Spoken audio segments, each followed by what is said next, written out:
Welcome to movies master.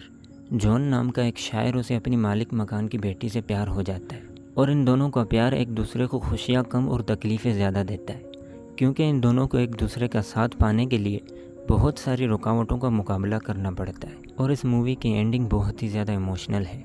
Film के शुरू में हम फेनी नाम की एक लड़की को देखते हैं और फेनी कपड़ों की एक माहिर डिज़ाइनर होती है और फेनी अपने छोटे बहन भाई और अपनी माँ के साथ रहती है। और इस शहर में इन लोगों का एक दूसरा घर भी होता है, जिसके एक हिस्से में मारिया और उसकी फैमिली और दूसरे हिस्से में जॉन और उसका दोस्त पॉल किराए पर रहते हैं। और जॉन एक शायर होता है, लेकिन उसकी लिखी हुई किताब लोगों को ज़्यादा पसंद नहीं आती और जॉन के पास कोई जॉब भी नहीं होती, इसलिए जॉन अपने दोस्त के सहारे रह रहा होता है। और जब जॉन की फेनी से पहली बार मुलाकात होती है तो जॉन फेनी से पूछता है कि मेरी पर्सनालिटी तुम्हें कैसी लगी। तो फेनी कहती है कि मुझे तुम में कोई दिलचस्पी नहीं, हाँ मैं एक बहुत अच्छी डिज़ाइनर हूँ। फिर इसके बाद फेनी के छोटे बहन भाई जॉन की लिखी हुई किताब एंडी मैन लेकर आते हैं और जब फेनी उस किताब को पढ़ती है तो उसे जॉन की लिखी हुई पोइम्स काफ़ी पसंद आती है। तो दूसरे दिन फेनी जॉन के लिए बिस्किट बनाकर उसके घर जाती है। तो यहाँ पर फेनी जॉन को कहती है कि शुरुआत में तो तुम्हारी शायरी बहुत ही अच्छी थी, लेकिन आगे मैंने जब वो किताब पढ़ी तो तुम्हारी शायरी में वो मज़ा नहीं था। और ये कहकर फेनी यहाँ से जाने लगती है। तो जॉन फेनी को कहता है कि मेरे हालात काफ़ी ख़राब थे और अब मेरी ये हालत है कि मुझे अपना गुजारा करने के लिए भीख मांगनी पड़ेगी। लेकिन फेनी उसे कोई भी जवाब नहीं देती और यहाँ से जाने लगती है। तो जॉन उसके पीछे आता है और उसे कहता है कि तुम मेरे साथ चलो, मैं तुम्हें कुछ दिखाना चाहता हूँ। तो जॉन फेनी को अपने बीमार भाई के पास ले जाता है और जॉन के भाई की हालत काफ़ी ख़राब होती है और जॉन कर्जे उठा कर अपने इस भाई का इलाज करवा रहा होता है। और यही वो मौका होता है जहाँ पर जॉन के लिए फेनी के दिल में फीलिंग्स पैदा होती हैं। फिर इसके बाद सब लोग मिलकर मारिया के घर में एक सैड सॉन्ग गा रहे होते हैं और यहाँ पर फेनी जॉन को ही घूरे जा रही होती है। फिर एक दिन जॉन के भाई के मरने की खबर आती है और ये खबर सुनकर फेनी काफ़ी अपसेट हो जाती है और ये सब मिलकर जॉन के घर पर उसे मिलने जाते हैं और उसे तसल्ली देते हैं। और यहाँ पर फेनी जॉन को कहती है कि क्रिसमस वाले दिन तुम हमारे घर पर आना और हम मिलकर क्रिसमस मनाएंगे। और क्रिसमस वाले दिन जब जॉन इनके घर पर आता है तो ये लोग जॉन को एक पोइम सुनाने को कहते हैं। तो जॉन जब पोइम सुना रहा होता है तो फेनी प्यार भरी नज़रों से उसकी तरफ देख रही होती है। और जब सब लोग चले जाते हैं तो फेनी जॉन को कहती है कि मुझे भी पोइम सिखाओ, मैं भी ये सीखना चाहती हूँ। तो जॉन उसकी तरफ देखता है और उसके हाथ पर अपना हाथ रखता है। और दूसरे दिन फेनी जॉन के यहाँ पोइम सीखने आती है और पोइम सीखते सिखाते ये दोनों एक दूसरे के काफ़ी करीब आ जाते हैं। तो फेनी यहाँ पर जॉन से पूछती है क्या तुम मुझे पसंद करते हो। तो जॉन कहता है मैं तुम्हें पसंद तो करता हूँ, लेकिन लड़कियों के मामले में मैं थोड़ा कंफ्यूज हो जाता हूँ, मुझे समझ नहीं आता मैं क्या करूँ। और दूसरे दिन जब फेनी पोइम सीखने आती है तो पॉल उसे कहता है कि जॉन यहाँ पर नहीं है क्योंकि इस शहर का मौसम काफ़ी ख़राब था, जिसकी वजह से उसका गला ख़राब हो गया है, इसलिए वो दूसरे शहर गया है ताकि वो जल्दी से ठीक हो जाए। और ये सुनकर फेनी काफ़ी मायूस हो जाती है। और कुछ दिन गुजर जाने के बाद वैलेंटाइन डे पर पॉल फेनी को एक वैलेंटाइन कार्ड भेजता है, जिसे पढ़कर फेनी काफ़ी परेशान हो जाती है। तो इतने में यहाँ पर जॉन आ जाता है और फेनी उससे बात करने जाती है तो यहाँ पर पॉल भी आ जाता है और पॉल को देखकर जॉन जंगल की तरफ जाने लगता है और ये दोनों भी उसके पीछे जाते हैं, क्योंकि जॉन को ये पता चल चुका होता है कि पॉल ने फेनी को एक वैलेंटाइन कार्ड भेजा है। तो जॉन ये समझने लगता है कि ये दोनों एक दूसरे से प्यार करते हैं। तो पॉल उसे कहता है कि तुम जैसा समझ रहे हो वैसा बिल्कुल भी नहीं है, मैंने तो सिर्फ फेनी के साथ एक छोटा सा मजाक किया है, इसे इतना सीरियस ना लो। तो जॉन कहता है कि ये दिल का मामला है, इसे सीरियस क्यों ना लूँ। तो जॉन फेनी से पूछता है क्या तुम पॉल को पसंद करती हो। तो फेनी गुस्सा होकर यहाँ से जाने लगती है। तो जॉन भी उसके पीछे पीछे जाता है और उससे माफ़ी मांगता है, लेकिन फेनी उसके एक भी नहीं सुनती और गुस्सा होकर यहाँ से चली जाती है। और दूसरे दिन फेनी और उसका भाई यहाँ पर आते हैं और फेनी जॉन के लिए फूल लेकर आती है। तो यहाँ पर फेनी का भाई जॉन को बताता है कि मारिया कुछ महीनों के लिए दूसरे शहर चली गई है, इसलिए हम लोग यहाँ पर शिफ्ट होने वाले हैं। और फेनी की पूरी फैमिली यहाँ पर आकर शिफ्ट हो जाती है।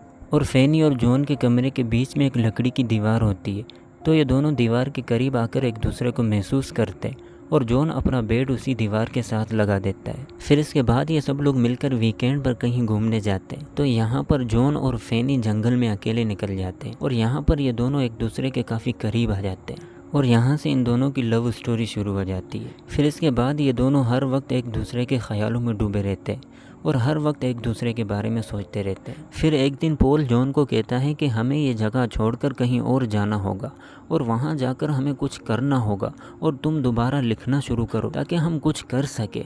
लेकिन जॉन फैनी को छोड़कर नहीं जाना चाहता। तो पॉल उसे समझाता है कि हमारे ऊपर बहुत ज़्यादा कर्ज है जो हमें उतारना होगा और ये सब यहाँ पर बैठे बैठे नहीं होगा।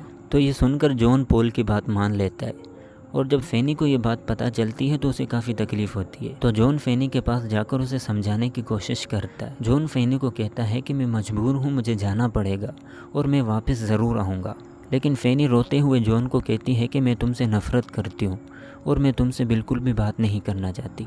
और जॉन ना चाहते हुए भी फैनी को छोड़कर चला जाता है। और जॉन के जाने के बाद फैनी बिल्कुल टूट सी जाती है और हर रोज़ उसके लेटर्स के आने का इंतज़ार करती है। लेकिन जॉन का कोई भी लेटर नहीं आता और फिर पूरे 5 दिन गुजर जाने के बाद जॉन का आखिरकार लेटर आ ही जाता है, जिसे देखकर फैनी झूम उठती है जैसे उसे उसकी दुनिया मिल गई हो। फिर इसके बाद लेटर्स के आने जाने का सिलसिला शुरू हो जाता है और फैनी जॉन को लिखती है कि मैंने पूरे 5 दिन बेड पर लेटकर तुम्हारे लेटर्स का इंतज़ार किया है और लेटर्स भेजने के लिए बहुत बहुत शुक्रिया। तुम्हारे लेटर्स ने मुझे मेरी ज़िंदगी लौटा दी।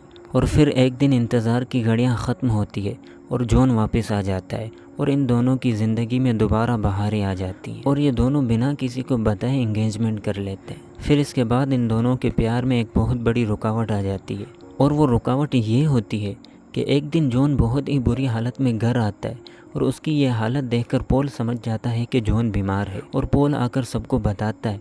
और जब फैनी को ये पता चलता है तो उसे काफ़ी तकलीफ़ होती है क्योंकि जॉन को टाइफाइड होता है।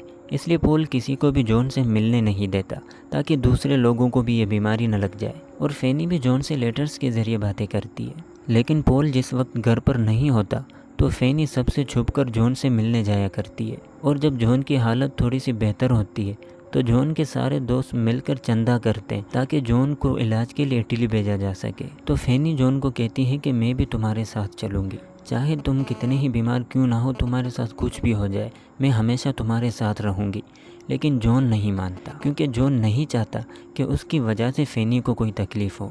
फिर एक दिन फैनी की छोटी बहन घर के बाहर खेल रही होती तो वो जॉन को देखती है जो कि झाड़ियों में बहुत ही बुरी हालत में पड़ा हुआ होता है। तो वो जाकर फैनी को बुलाकर लाती है और जब फैनी जॉन को उठाकर घर के अंदर ले जा रही होती है तो यहाँ पर जॉन बेहोश होकर ज़मीन पर गिर जाता है और फैनी चिल्लाकर अपनी मोम को बुलाती है और ये सब लोग मिलकर जॉन को घर के अंदर ले जाते हैं और डॉक्टर आकर जॉन को दवाइयाँ देता है जिससे जॉन की हालत थोड़ी सी बेहतर हो जाती है। और फैनी अपनी मोम को कहती है कि जब तक जॉन इटली नहीं जाता तब तक मैं चाहती हूँ कि जॉन मेरे साथ मेरे कमरे में रहे। लेकिन उसकी मोम उसे मना कर देती है, पर फैनी जैसे तैसे करके अपनी मोम को इस बात के लिए मना लेती है क्योंकि जॉन बहुत ही जल्द इटली जाने वाला है, इसलिए ये हर वक्त एक दूसरे के साथ रहते हैं। फिर आखिरकार इन दोनों के प्यार की वो आखिरी रात आती है और जॉन फैनी की जुल्फ़ें काटकर अपने पास रखता है और फैनी को कहता है कि मैं बहुत ही जल्द तुम्हारे पास वापस आ जाऊंगा।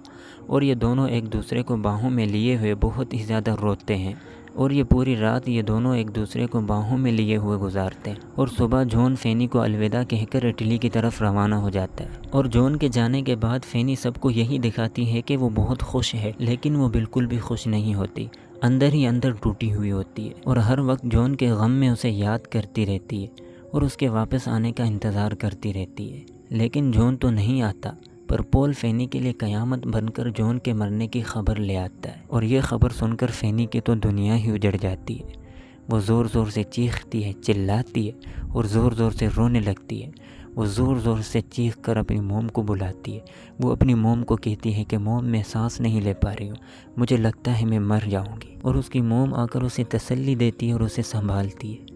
और दूसरी तरफ इटली में जॉन को दफनाने की तैयारी हो रही होती है और यहाँ पर फैनी काले कपड़े पहनकर अपने बाल काटती और अपनी पूरी ज़िंदगी जॉन की बेवा बनकर उसकी यादों में गुजारती है। और ये मूवी यहीं पर ख़त्म होती है। और आप लोगों को ये मूवी कैसी लगी कमेंट बॉक्स में अपनी राय का इजहार ज़रूर कीजिएगा।